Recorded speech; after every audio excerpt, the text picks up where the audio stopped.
Já estamos de volta com Hora Geral aqui na Santa Cecília TV, tudo bem? Agora é hora de esporte.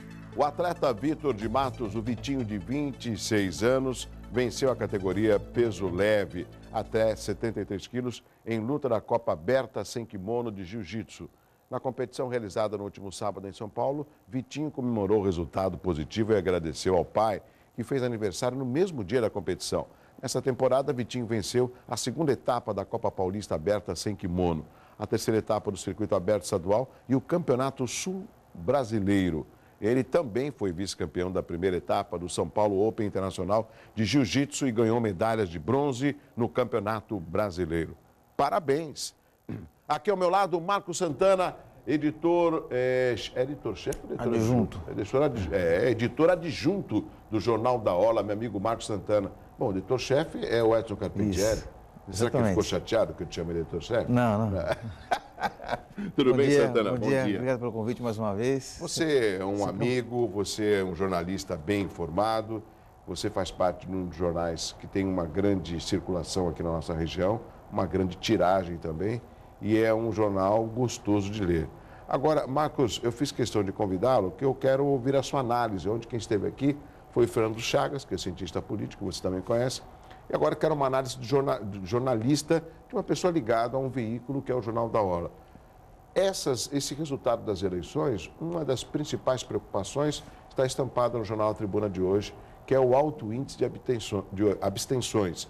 E essas abstenções, pelo menos passa pela cabeça a negativa do eleitor em votar.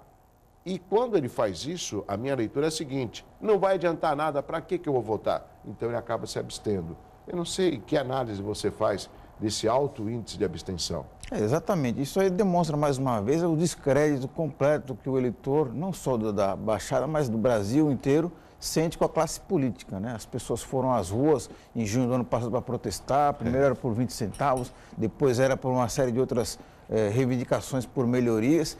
E, em especial, na Baixada Santista, a gente percebe que até a própria pesquisa, o Jornal da Tribuna revela isso, baseado nos dados oficiais, de que a abstenção na região, nas cidades da região, foi maior do que a média nacional. Isso indica o quê? Que uma completa uma desconexão da população com a classe política. Os moradores já não se sentem representados pelos políticos. Outro dado que é interessante, que a gente pode destacar, que é muito preocupante também, é em relação à votação para os parlamentares na nossa região, deputados estaduais e federais.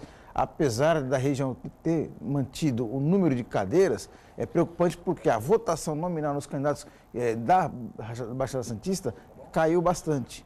E os que foram eleitos que a gente chama na rabeira, puxados por grandes campeões de votos. Grandes campeões de votos, Celso Russomano, o pastor Feliciano. Até né? o Tiririca. Até o Tiririca. Mas isso aí é preocupante, porque demonstra também uma falta de uma relação mais íntima dos candidatos da região com os moradores. Agora, Marcos, é interessante que existe aquilo que a gente pode falar para agradar e aquilo que a gente pode falar para não agradar, mas é a realidade. Com todo respeito a esse grande alto índice de abstenção, a gente pode falar para essas pessoas que abstiveram do voto que elas não podem cobrar nem reclamar nada, pelo menos nos próximos 4 anos. Por quê? Na medida em que eu acabo me abstendo em votar, eu também tenho que me abster do comentário ou da crítica. Porque só através do voto, que é um início de uma cobrança com relação aos representantes da região, é que você pode participar efetivamente. Parece que a população tem o seguinte entendimento: votei, vamos ver o que vai dar. E não é só o votar. É o acompanhar, é o participar, é o cobrar, é o comunicar, né? É todo um processo a partir do voto. Além dessas pessoas que abriram mão do voto, né, se abstiveram, buscaram justificar, etc., por diversos motivos, né? Mas principalmente por esse descrédito, por essa falta de vontade de participar do processo político, some-se aí também aquelas pessoas que realmente votaram, né, compareceram, mas votaram de um modo irresponsável. Por exemplo, muita gente chegar e perguntar em quem você vota para deputado federal, para deputado estadual. Hoje, né, passados os 2 dias da eleição, a pessoa não vai se recordar. Eu vi um santinho mais bonito voando ali, eu peguei, achei o rapaz simpático, então achei a moça bonita, votei nele.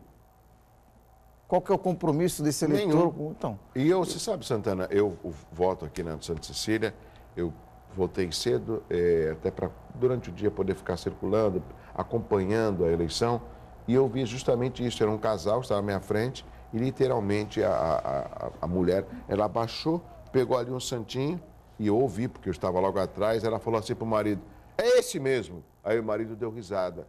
Poxa, eu fiquei assim, eu ia até me intrometer, mas eu não os conheço.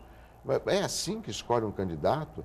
É assim que você escolhe? Já pensou, vamos supor, você vai pegar uma lista de médicos do teu convênio plano de saúde. Deixa eu ver, fechar os olhos e dizer, vou nesse aqui. Mas peraí, mas esse daí é ginecologista, você é homem. Ah, vou assim mesmo, não quero nem saber. ô Douglas, assim? Douglas, essa escolha é muito ruim, mas essa escolha, esse critério de escolha do eleitor pode ser ainda pior. Pode ser o eleitor, ele busca a vantagem pessoal, ele não vê a coletividade, ele quer o tijolo para levantar o muro da casa, quer a cesta básica, quer um par de sapato, Ainda tem essa prática, quer um emprego para o cunhado. Infelizmente ainda tem. É ainda mais velada hoje, porque a fiscalização é muito mais rígida, até com o surgimento da internet, das redes sociais, a facilidade de fazer esse tipo de denúncia é muito maior, mas infelizmente ainda encontramos alguns casos desse, que o eleitor ele vê basicamente a vantagem pessoal em vez de ver o interesse coletivo.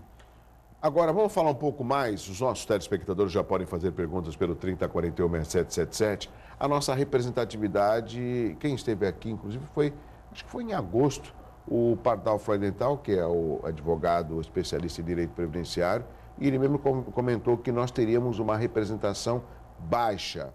Já tivemos 7 deputados estaduais, já tivemos quase o mesmo número para deputado federal, e esse número praticamente reduziu nessa última eleição. Nós temos 3 representantes na Câmara Federal e 3 na estadual. Às vezes o telespectador pensa assim, poxa, mas e o Samuel? O Samuel é mais do Vale do Ribeira, né? E o Bruno Covas? Bruno Covas é São Paulo, né? Então, os nossos 3 que foram eleitos, Beto Mansur, foi o Marcelo Squassoni, federal, e tem mais um federal. O Beto Mansur, Papa. Ah, o Papa, estava esquecendo. Papa, Beto Mansur e o Marcelo Squassoni. Esses foram os 3 federais. Isso. E os 3 estaduais, o Cássio Navarro, Caio França e o Paulo Correia, né? O que você achou desse número que eu julgo pífio pequeno dos nossos representantes na Câmara e também na Assembleia? Infelizmente, isso aí a gente pode atribuir a uma série de fatores. Primeiro, por esse descompromisso da boa parte dos eleitores com as bandeiras da região. A gente fala muito fortalecimento da Baixada Santista, mas na hora do voto, na hora que realmente conta, o morador da região não impunha essa bandeira, né? Então acaba ou votando nos grandes campeões de votos, que é Celso Russomano, Pastor Feliciano, ou Tiririca, né?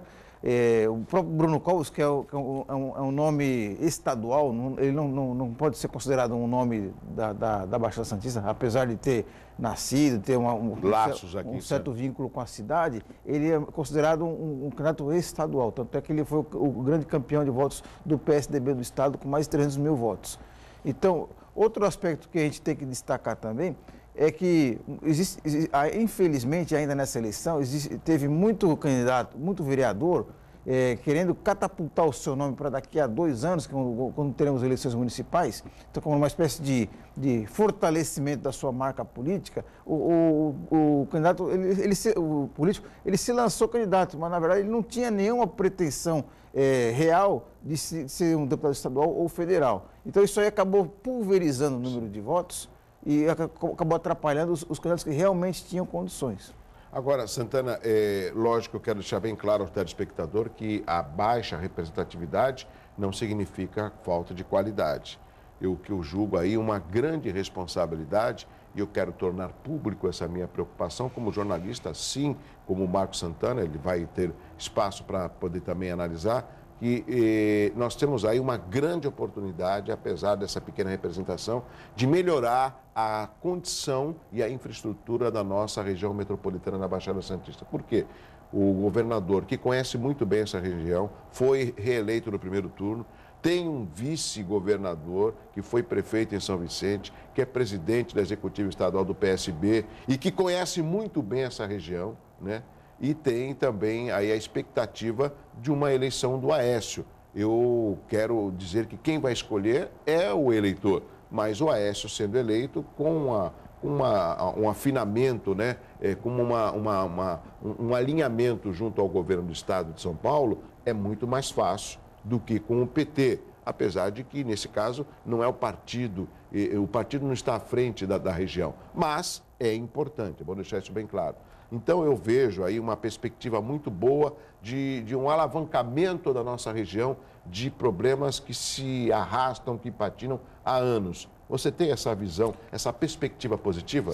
Sim, Douglas, nós percebemos até que o governador, o Geraldo Alckmin, ele é muito bem quisto pela população, especialmente de Santos. Quando ele foi candidato a presidente da República, a votação, se dependesse apenas do eleitor santista, ele seria eleito presidente da República no primeiro turno. Daí você vê o grau de simpatia, de sintonia do eleitor santista com o governador. Logicamente, ele acaba retribuindo isso daí, porque ele busca realmente fortalecer os locais onde ele tem uma base eleitoral consistente. Santos vem experimentando isso daí. Eu acho que mais ainda nesse novo ciclo que se inicia, porque teremos candidatos da sua base de apoio radicais aqui em Santos, teremos também o ex-prefeito Papa, que é deputado federal, e temos também uma estreita relação do governador com o prefeito de Santos. Isso aí então facilita a vinda de investimentos para Santos. Eu julgo, volto a repetir mais uma vez, esse grande comprometimento que se faz necessário pelo seguinte: os 3 deputados estaduais eleitos, o Cássio, o Caio e o Paulo, eles apoiaram o governador Geraldo Alckmin para a eleição. Então é muito mais fácil, né? E com relação aos deputados federais, nós temos aí você falou o Papa, que é do partido do governador, o partido do Aécio. Temos ali o Beto Mansur, que é do PRB. Se não me engano, não me lembro para quem que o PRB apoiou em nível nacional. Não sei se foi a Dilma, acho que foi foi a Dilma, né? O PRB. Então precisa ver como vai ser o posicionamento do PRB nesse segundo turno. E o outro deputado, Marcelo Squassoni, se não me engano, também apoiou o Geraldo Alckmin no estado de São Paulo. Sim. Né? Então, ou seja, essa aliança política eu julgo importante para facilitar a discussão e a implementação de projetos importantes na nossa região.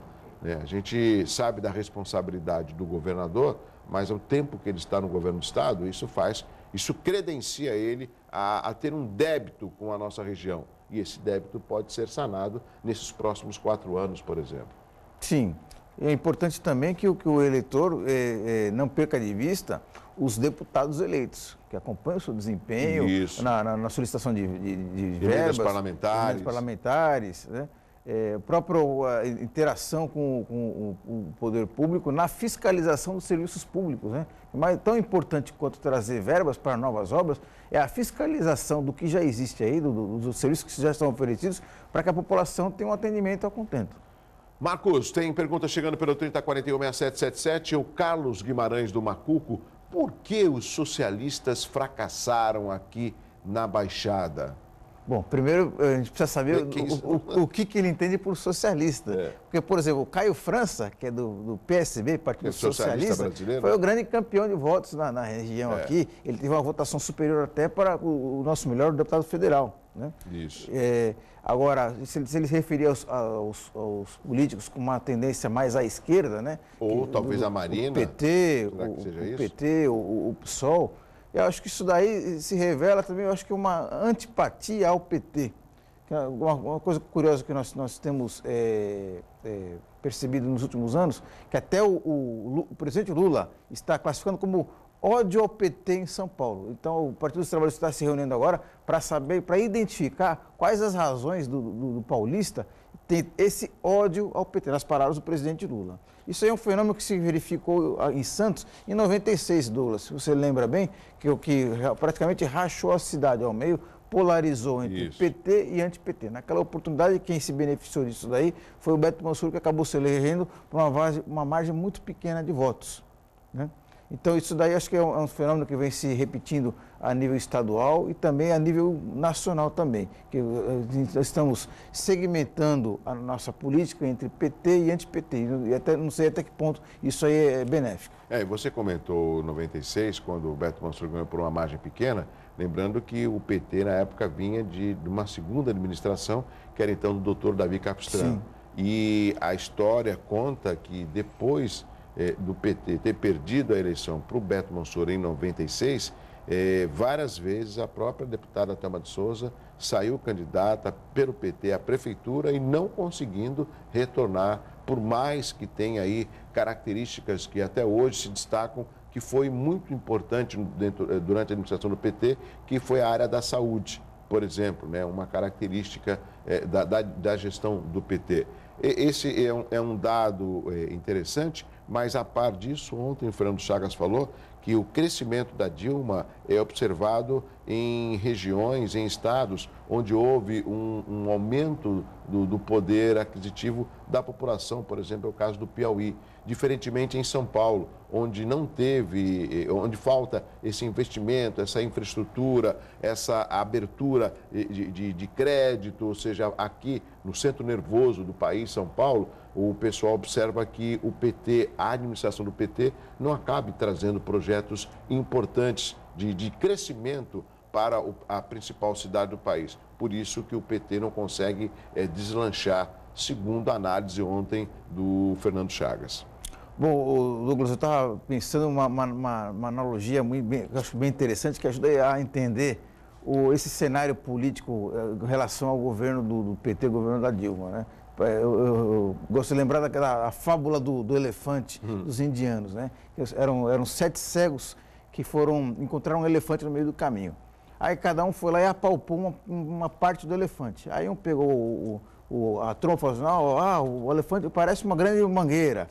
Aí outro pegou nas costas, parece uma grande rocha. Aí outro pegou na pata, não, parece um grande tronco de árvore. Outro pegou no rabo, não, parece uma cobra. Quer dizer, todos tinham razão, mas ninguém tinha a ideia completa, né? Correta. Então, a partir do momento do ângulo que a gente analisa o governo Dilma, nós teremos prós e contras, como qualquer outro governo, né?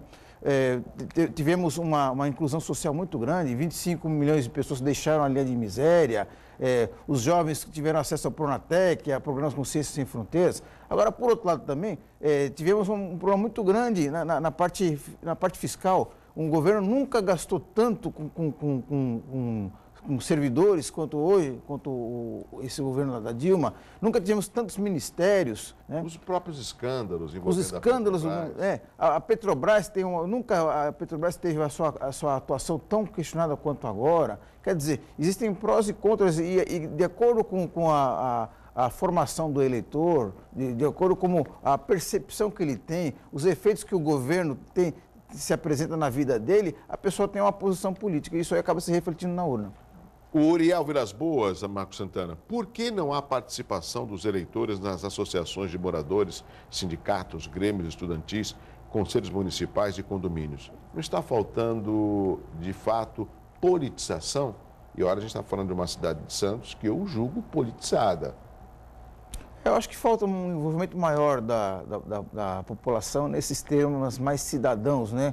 Nos temas que afetam o interesse coletivo. Muitas vezes a pessoa se interessa muito ao seu interesse individual. A nível municipal, por exemplo, a pessoa se interessa pela poda da árvore que está na frente da casa dela, se ela vai ter uma vaga ali. Então, agora, os interesses coletivos, se, por exemplo, a pessoa tem um carro particular, ela não se interessa pelo transporte coletivo, quando é um assunto que deveria fazer parte do seu repertório. Então, eu acho que ainda falta, sim, uma consciência coletiva. Então, isso aí faz as pessoas não procurarem se envolver nas entidades de bairro, nos sindicatos, nas associações diversas. A Denise Mota do Valongo, por que a Thelma não foi eleita, sendo que tem um grande eleitorado na Baixada Santista? E, com certeza, ela é eleitora da Thelma. Realmente, por mais que se goste ou não goste da personalidade, do viés político da Thelma, há de se reconhecer a importância da Thelma de Souza para o cenário político regional, até nacional, né? Foi ex-prefeita, candidato a deputado federal, deputado estadual atuante, conseguiu, trouxe conquistas importantes para a região, mas a Thelma foi vítima dessa onda anti-PT no Estado. Apesar de ter sido bem votada, se a gente perceber, a votação da Thelma de Souza caiu praticamente a metade. Ela teve 90 mil votos em 2010, agora ela teve 55 mil votos. Isso daí é um reflexo do clima anti-PT que se cerca do Estado de São Paulo em especial. Agora, um outro aspecto também que a gente tem observado, não sei se você observa também, o eleitor é um número ainda pequeno, mas significativo. O eleitor, ele é leal a um determinado político, ele gosta daquele político, mas com o tempo ele mesmo faz uma análise. Não, está na hora de mudar, vou mudar o meu voto. Não, vou votar em outra pessoa. Não, eu estou votando em outra pessoa porque ela já está há muito tempo. Também observo essa leitura por parte dos eleitores. É triste essa quantidade de votos, mas é uma análise que eu estava fazendo ontem lendo. O Tiririca, na primeira eleição, ele teve 1,5 milhão de votos. Nessa última, ele teve quase 1 milhão, ou seja, 500 mil a menos, que é uma quantidade significativa, né? E quem foi o campeão de votos foi o Celso Russomano, com a mesma votação no Tiririca praticamente da primeira eleição há 4 anos atrás. Mesmo assim, tem a exposição da mídia, ele foi candidato a prefeito na outra de São Paulo também, bem avaliado, depois por causa de uma declaração não muito correta, ele acabou perdendo espaço. Então, aonde que eu quero chegar?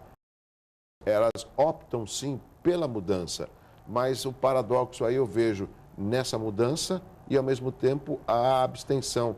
Por que um contra o outro? Não deveria ter assim? Tipo, eu mudo e diminui a abstenção por querer eleger pessoas diferentes ou eleger mais representantes. Olha, Douglas, eu vejo que se está correto na sua análise de que as pessoas, às vezes, elas buscam um algo mais, né? Isso aí, na verdade, eu atribuo ao político em si, que ele não teve a capacidade de se reciclar, de se atualizar, de continuar atendendo os anseios daquele eleitor, para fazer o eleitor procurar um outro candidato.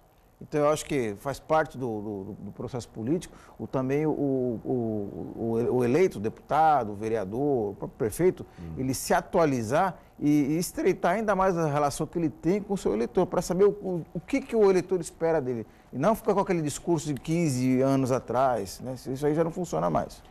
A Vilma da Pompeia, se Santos é tão politizada, por que teve 20% de votos nulos? É o que eu acabei de falar. Ou seja, você tem uma cidade politizada, que eu julgo Santos politizado. Essa politização também, o entendimento, eu quero dividir com o telespectador, são as características com relação às outras cidades. A gente observa que Guarujá, Cubatão, até São Vicente, ainda existe aquele coronelismo, ou seja, pessoas que ainda acabam trocando voto por algum tipo de benefício, diferentemente da característica de Santos. Essa é uma análise que eu faço, em que a pessoa ela vota mais consciente.